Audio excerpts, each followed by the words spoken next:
Ja eesmärkide juurde ma pakuks teile ka ühe sellise mõtlemise nagu tööriista välja. Et ma räägin teile, kuidas seda tööriista nii-öelda ideaalis võib kasutada ja siis igaüks saab ise vaadata, et milliseid printsiipe ta siit tööriistast nagu endale nopib. Et võib-olla kõik need asjad, millele ma viitan, sul ei tundu kohe nagu rakendatavad või asjakohased, aga see on üks selline tervik, mis ma kirjeldaksin ta ära, sest ta annab selle süsteemi, mille järgi sa saad oma organisatsiooni eesmärgid paika panna. Kui nüüd on vastupidine olukord, et sul on väga selged eesmärgid, et kui me hakkasime oma jutuga pihta sellest, et milliseid asju sa 2022 eelarve koostamisel arvesse võtsid, ja kui sa oled selle eelarve teinud, kui sa oled sellele kõigele mõelnud, siis sul võib-olla on ka mingid eesmärgid juba olemas, siis sa saad lihtsalt kontrollida, et kas see loogika, mida mina räägin, võiks kuidagi veel edasi aidata nende eesmärkide nagu täpsustamisega. Ja minu jaoks need eesmärgid hakkavad tavaliselt pihta sellest 2 küsimusest, mis siin ekraanil teile juba mõnda aega on näha olnud. Nendest esimene tundub hästi loogiline, teine tundub natukene isegi jabur. Et mis mõttes, et kui ma vastan ära küsimusele, kuhu ma tahan välja jõuda, et mis mõttes siis sa küsid veel, et kuidas aru saad, et ma kohal olen. Et tahan lastega minna Tallinnasse loomaaeda, et kui linna lähme, siis lähme kohvikusse ja loomaaeda, nagu see tuntud ütlus ütleb, et ma saan ju aru, millal ma loomaaeda jõuan, siis jah, enamasti saab ja osad liiki eesmärkidega me saame ka väga hästi aru. Käibe eesmärk kvartalis nii palju, 3,5 miljonit, siis ma saan väga täpselt aru, aga väga paljud eesmärgid ei ole nii selgelt aru saadavad ja sinna oleks siis seda juurde vaja, et mis oleks justkui selline loomaaia väravast sisseastumine või mis oleks justkui selline 3,5 miljoni nagu euro kätte saamine. Proovin seda lahti rääkida. Et ütleme sellise näite, et me oleme praegu siin Väimelas seda juttu rääkimas ja kui nüüd keegi ütleks, et lähme Setomaale, siis see kõlab peaaegu nagu eesmärk, kui kõik on nõus. Et kui saab see koolitus läbi, paneme mantlit selga ja hakkame Setomaale minema. Aga ilmselt sellel hetkel, kui me istume autosse või kui me juba natukene oleme sõitnud, vähemalt juht hakkaks küsima, et oota, aga kus me täpsemalt läheme? Setomaa suur ja lai on.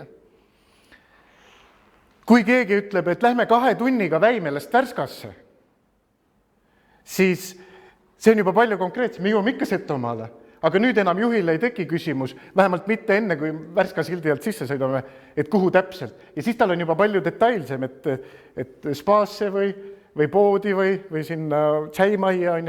Ehk et tal on juba hoopis detailsema taseme küsimus, et kuhu täpselt. Me võime minna veel täpsemaks, et lähme 2 tunniga Väimelast Värska spaasse on. Ja siis juba ei teki tal peaaegu üldse mingisugust küsimust. Võib-olla ainult see, et 2 tundi siit minnes on nagu nii pikk aeg, et me ei pea kohe minema hakkama on.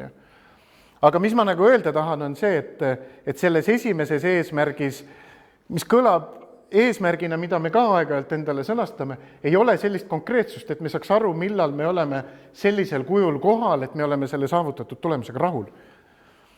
Ja miks see kõik on oluline? Üks asi veel, mida ma lisaks siia, et kui sul on organisatsioonis sa sead eesmärgiks, et lähme Setomaale, et siis kui sul aasta lõpuks igaüks on eri Setomaa paigas, siis nad kõik on justkui eesmärgi täitnud, aga sul oleks vaja, et see tiim oleks nagu ühes kohas koos, et siis see on ka nagu see probleem, et kuidas inimesed sellest udusest eesmärgist aru saavad. Pluss veel see, eks ju, mis mul sinu kommentaariga tuleb, et siin alati võib veel ka küsida, et aga kes lähevad Setomaale, et lähme, kas kõik meie või meie 2 või meie 3 on. Nii et seda eesmärki on võimalik alati nagu täpsustada. Miks neid on hea? Ma juba osad asjad tõin välja. Ta annab fookuse, sellepärast, et sulle enam ei saa olla 10 eesmärki, vaid 3-5. Ta annab läbipaistvuse ja mõõdetavuse, ehk et kui see on hästi selgelt sõnastatud, siis kõikidel meeskonnaliikmetel on palju parem arusaamine, kuhu me tegelikult liigume. Kui ta on hästi mõõdetav, siis ka kõik näevad, kuidas me suhestume nende eesmärkidega, kuidas meie senised pingutused on meid sinna eesmärgile lähemale viinud. See kõige suurem eesmärk, see peaks olema meeldejääv, et vanasti on räägitud sellest, et eesmärk peab mõõdetav olema, siis siin kontekstis me ütleme, et mõõdetavus tuleb järgmisel tasandil, et kõigepealt peaks olema meeldejääv. See, et läheme Värskasse. Ehk et kuhu me tahame välja jõuda.